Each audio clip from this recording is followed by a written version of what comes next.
एक बार फिर से आप सभी का स्वागत है न्यूज इंडिया पर। मैं हूं आपके साथ नीतू गुप्ता। शुरुआत करेंगे साउथ साइड की खबरों की। पीएम नरेंद्र मोदी गुरुवार को voice of global south summit में वीडियो कॉन्फ्रेंसिंग के जरिए शामिल हुए और इसके सदस्य देशों को भाई कहकर संबोधित किया। समिट को संबोधित करते हुए पीएम नरेंद्र मोदी ने कहा कि हमारा उद्देश्य वैश्विक दक्षिण की आवाज को बढ़ाना है। इसके साथ ही पीएम नरेंद्र मोदी ने भारत में हमेशा वैश्विक दक्षिण के अपने भाइयों के साथ अपने विकास संबंधित अनुभव को भी साझा किया।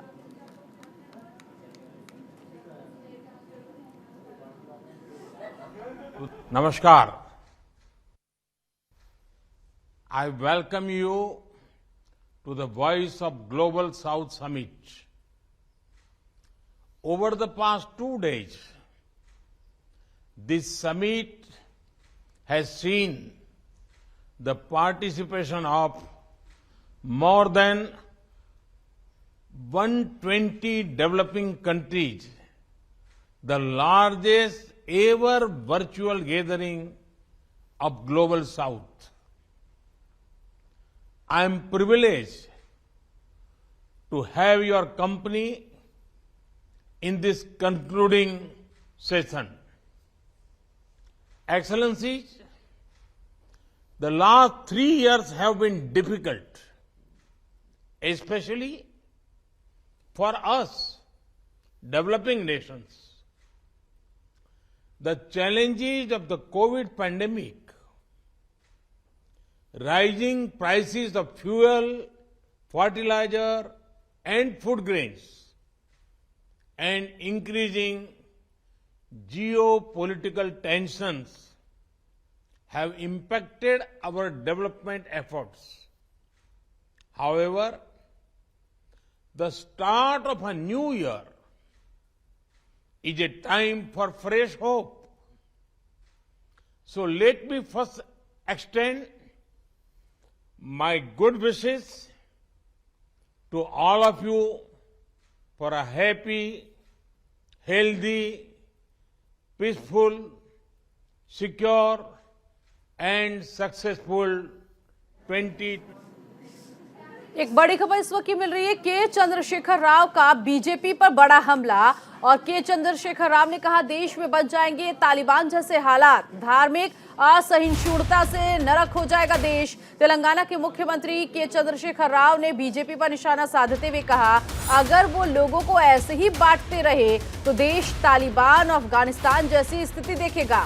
चंद्रशेखर राव महबूबाबाद में एक रैली को संबोधित कर रहे थे। राव ने जनसभा के दौरान कहा अगर हम धार्मिक असहिष्णुता को बढ़ावा देते हैं और लोगों को विभाजित करते रहे तो ये सब नरक में बदल जाएगा और हम इस देश में तालिबान अफगानिस्तान जैसी स्थिति देखेंगे। मुख्यमंत्री के चंद्रशेखर राव महबूबाबाद में बीआरएस कार्यालय और एकीकृत जिला कार्यालय परिसर के उद्घाटन के बाद महबूबाबाद में एक जनसभा को संबोधित कर रहे थे। उन्होंने आगे कहा राष्ट्र की प्रगति के लिए लोगों को शांति और सद्भाव की जरूरत है, जहां सभी नागरिकों की भलाई की गारंटी दी जा सके। मुख्यमंत्री ने लोगों से अनुरोध किया कि देश को विकास के लिए शांति, सहिष्णुता और इसके साथ ही साथ लोगों के कल्याण के साथ आगे बढ़ना चाहिए।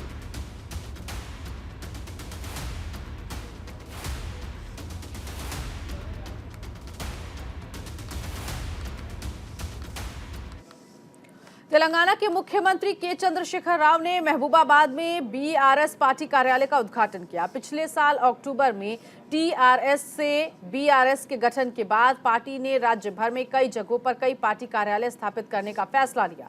इससे पहले अक्टूबर में केसीआर ने बीआरएस की शुरुआत की, जो 2024 के लोकसभा चुनाव में बीजेपी का मुकाबला करने के लिए एक राष्ट्रीय पार्टी बनने की दिशा में पहला कदम था। टीआरएस को ही अप्रैल 2000 में लॉन्च किया गया था। इससे पहले पिछले साल मई में केसीआर ने 2024 के लोकसभा चुनाव के मद्देनजर केंद्र में बीजेपी का मुकाबला करने के लिए विपक्ष को एकजुट करने की अपनी कोशिश में बेंगलुरु में पूर्व प्रधानमंत्री एचडी देवेगौड़ा के साथ बैठक की। यहां उन्होंने एक वैकल्पिक राजनीतिक संगठन पर चर्चा की।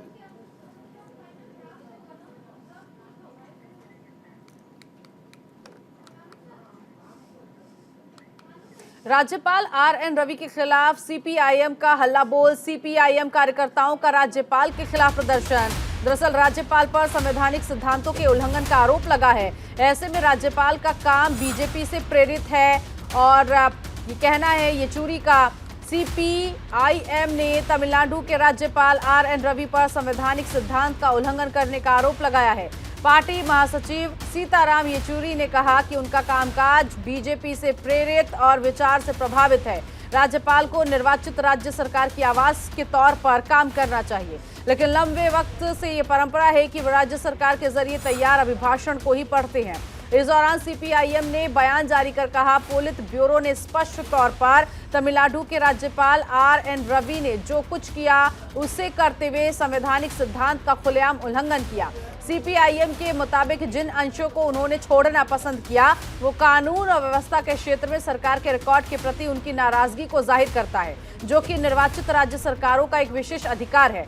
पार्टी ने आरोप लगाया कि राज्यपाल रवि की कार्रवाइयां वर्तमान बीजेपी के नेतृत्व वाली सरकार के तहत एक बढ़ते पैटर्न को भी रेखांकित करती हैं, जहां राज्यपाल के कार्यालय का इस्तेमाल राज्य सरकारों की संवैधानिक भूमिका को कम करने के लिए एक साधन के तौर पर देखा जा रहा है और शक्तियों के केंद्रीकरण के लिए एक विरोधी संघीय प्रवृत्ति की बू आती है। गौरतलब है कि तमिलनाडु के राज्यपाल आर.एन. रवि ने विधानसभा में अपने परंपरागत अभिभाषण के पाठ के कुछ अंशों को छोड़ दिया था। इसे तमिलनाडु में अपनी तरह का पहला वाक्य कहा जा सकता है।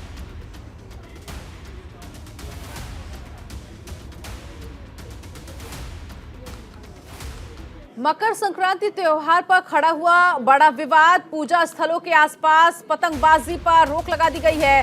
हैदराबाद पुलिस ने पतंग उड़ाने पर बैन लगा दिया। पुलिस ने नोटिस किया है और पुलिस के नोटिस पर बीजेपी ने अब तंज कसा है। रंगोली पर भी कोई प्रतिबंध बीजेपी का कहना है। तेलंगाना में त्योहार को लेकर एक नया विवाद सामने आ रहा है। हैदराबाद पुलिस ने संक्रांति त्योहार पर शहर में सभी मार्गों और पूजा स्थलों के आसपास पतंग उड़ाने पर रोक लगाने के आदेश जारी किए हैं, जिसके मुताबिक पतंग उड़ाने को नियंत्रित जब तक नहीं किया जाएगा, शहर की शांति भंग होने की घटनाएं सामने आएंगी। इस आदेश के बाद बीजेपी के तेलंगाना प्रमुख बंदी संजय कुमार ने संक्रांति के त्योहार के दौरान शहर में पतंगबाजी को नियंत्रित करने वाले हैदराबाद पुलिस का नोटिस शेयर किया है। उन्होंने इसके साथ ही तंज कसते हुए कहा कि क्या रंगोली के आकार, स्थान और रंगों पर भी प्रतिबंध है। अपने सर्कुलर में हैदराबाद पुलिस ने ये कहा कि तेलंगाना की राजधानी में संक्रांति उत्सव के दौरान 14 और 15 जनवरी तक सभी मार्गों और पूजा के आसपास के क्षेत्रों में पतंग उड़ाने पर रोक लगा दी गई है। हैदराबाद पुलिस के नोटिस के मुताबिक कानून व्यवस्था और शांति बनाए रखने के लिए ये फैसला लिया गया। इसके अलावा दुर्घटनाओं को रोकने के लिए भी शहर में संक्रांति उत्सव के दौरान पतंगबाजी नियंत्रित की जाती है।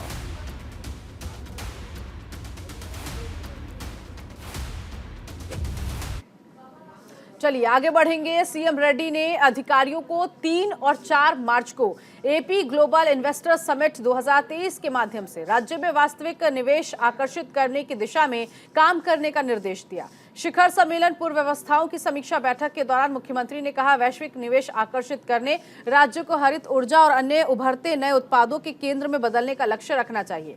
अधिकारियों को राज्य में निवेश के लिए उपलब्ध विशाल अवसरों और संसाधनों की व्याख्या करते हुए कार्यक्रम तैयार करने का निर्देश दिया गया।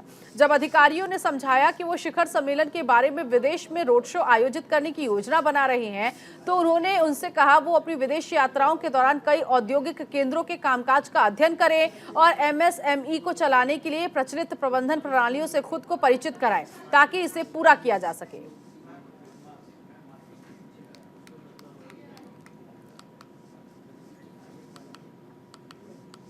तमिलनाडु का सबसे बड़ा पारंपरिक महोत्सव जल्लीकट्टू शुरू हो चुका है। मदुरै में आगामी जल्लीकट्टू कार्यक्रम में भाग लेने वाले सांडों को काबू करने वालों के लिए आरटी-पीसीआर परीक्षण किया गया। गुस्साए सांडों के बीच वीरता का प्रदर्शन दिखाने वाले उत्सव के पहले दिन 74 लोग घायल हो गए। ये उत्सव पहले 6 जनवरी से शुरू होना था, लेकिन सुरक्षा कारणों के चलते इसे 2 दिन बाद 8 जनवरी से शुरू किया गया। मदुरै में महोत्सव शुरू होने से पहले टूर्नामेंट में भाग लेने वाले टेमर्स को अपनी कोविड की नेगेटिव आरटी-पीसीआर रिपोर्ट पेश करनी होगी। सांडों का भी डोप टेस्ट किया गया। उसके बाद उन्हें मैदान में उतरने की अनुमति दी गई। कार्यक्रम स्थल पर 20 सदस्यीय चिकित्सा दल तैनात किए गए। घायलों को अस्पताल ले जाने के लिए 108 एम्बुलेंस वाहन भी तैनात किए गए।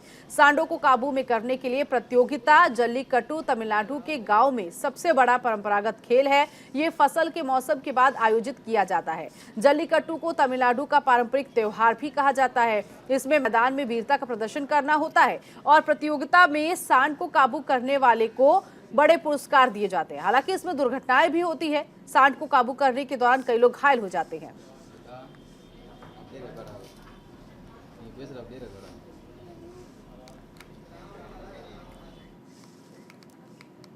तेलंगाना के पूर्व मुख्य सचिव सोमेश कुमार एपीसीएमओ में ज्वाइनिंग रिपोर्ट जमा करने विजयवाड़ा पहुंचे। अपनी रिपोर्ट जमा करने के बाद उन्होंने राज्य के मुख्यमंत्री से मुलाकात की। उन्होंने कहा, मैं यहां केंद्र सरकार से रिपोर्ट देने आया था। मैं आपकी सरकार के जरिए दिए गए किसी भी पद को करने के लिए तैयार अधिकारी हूं। केंद्र सरकार ने संबंधित विभाग के लिए ज्वाइनिंग रिपोर्ट बाद में देने पर जोर दिया है।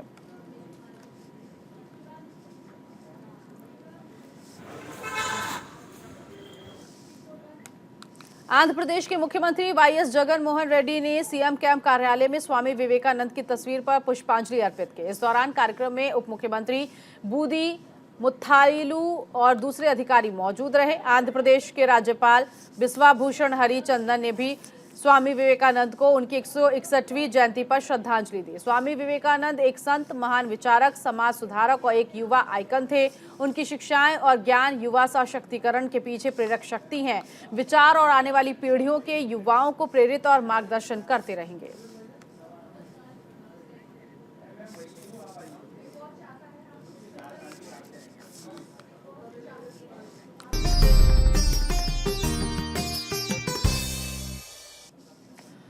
ब्रेक के बाद आगे बढ़ेंगे, जहां संक्रांति का त्योहार हमारे दरवाजे पर दस्तक दे रहा है। लोग त्योहार मनाने की तैयारी कर रहे हैं। इस त्योहारी सीजन में कई लोग अपने गांव जा रहे हैं।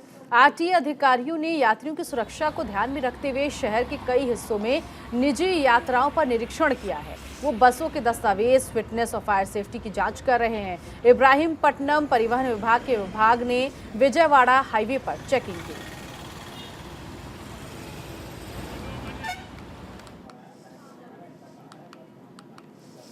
माणिकराव ठाकरे गांधी 2 दिन के हैदराबाद दौरे पर हैं। अपने दौरे के दूसरे दिन माणिकराव ठाकरे गांधी भवन पहुंचे, जहां उन्होंने कांग्रेस के वरिष्ठ नेता ने टीपीसीसी अध्यक्ष रेवंत रेड्डी, सांसद उत्तम कुमार रेड्डी और अन्य नेताओं के साथ मुलाकात की।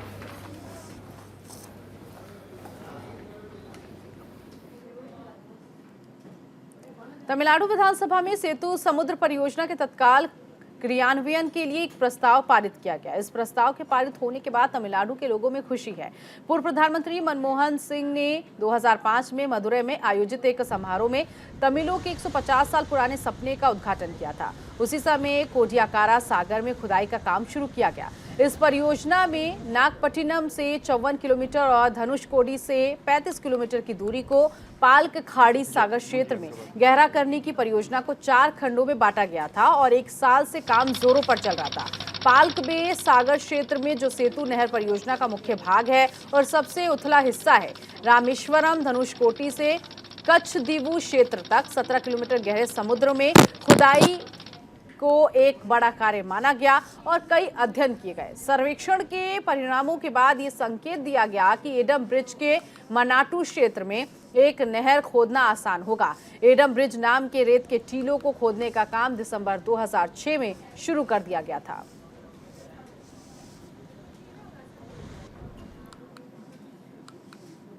बीजेपी नेताओं ने आंध्र प्रदेश राज्य में सभी कलेक्टर कार्यालयों के सामने विरोध प्रदर्शन किया। प्रदर्शनकारियों का कहना है कि सरकार हिंदू मंदिरों का सारा पैसा ले रही है और तिरुमाला तिरुपति देवस्थानम में आवास कमरों का किराया बढ़ाने की घोषणा की है। इन कीमतों में वृद्धि को वापस लिया जाना चाहिए। इसके साथ ही श्री शैलम देवस्थानम मामले में प्रसाद के लिए इस्तेमाल किए जाने वाले सामानों की आपूर्ति अनुबंध में बहुत से भ्रष्टाचार की पारदर्शी जांच की जानी चाहिए। सूबे की बीजेपी ने मांग की है कि बंदोबस्ती विभाग को हस्तक्षेप करना चाहिए और इस पर ध्यान से देखना चाहिए। और चलिए आगे बढ़ेंगे, कुछ और खबरों की तरफ रुख करते हैं। कोयम्बटूर में पोंगल उत्सव समारोह पूरे जोश और उत्साह के साथ मनाया गया। कार्यक्रम में कई समुदाय की महिलाओं ने हिस्सा लिया। पोंगल त्योहार मुख्य रूप से दक्षिण भारत में स्थित तमिलनाडु, आंध्र प्रदेश और तेलंगाना राज्यों में मनाया जाने वाला एक पारंपरिक फसल उत्सव है। पोंगल का त्योहार मुख्य रूप से ग्रहों के शासक भगवान सूर्य नारायण के सम्मान के तौर पर मनाया जाता है। इसके साथ ही ये फसलों की कटाई से जुड़ा हुआ त्योहार है। इस त्योहार को उत्तरी भारत में मकर संक्रांति के रूप में मनाया जाता है। ये 4 दिवसीय उत्सव इस साल 15 जनवरी से 18 जनवरी तक मनाया जाना है और इसमें कई तरह के अनुष्ठान और परंपराएं होंगी, जिसमें सूर्य भगवान को दूध चावल चढ़ाने के साथ साथ जल्लीकट्टू का लोकप्रिय खेल भी है।